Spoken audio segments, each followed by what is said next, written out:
kakadeliver lang ng ating LaGermania 500 series. So this is worth 23,598 pesos here in the Philippines.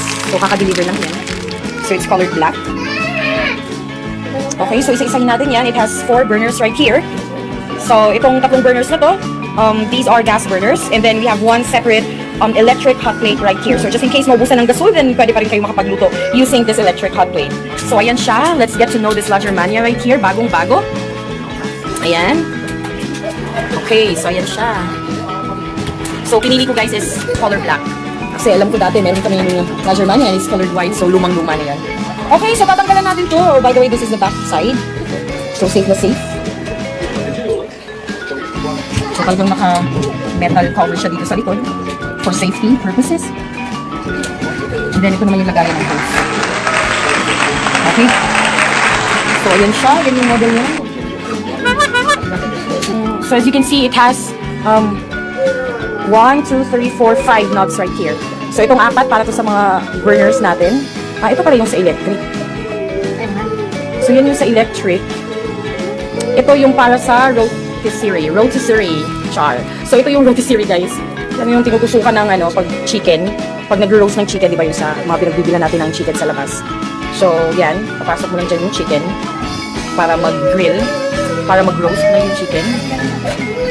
Okay? And then, of course, pwede kayo mag-bake ng cake dito. So ito yung LaGermania range instruction manual. So kailangan basahin na. Okay, so yun lang yung tag-piso. So kailangan inatin natin. Okay. So, yung manual natin laging basahin. Laging basahin ang instruction manual para hindi tayo kain ng buhay. Okay? Ng gas range po, hindi na paglalang. Okay, so patanggalan na natin.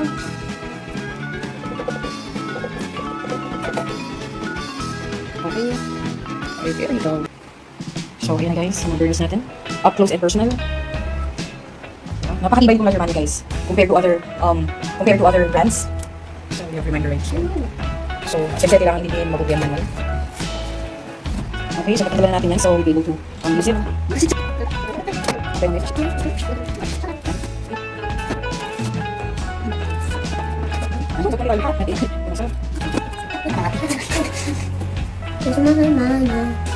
So if you would like to use the oven for baking, so you just need to use this knob and then turn it to the left.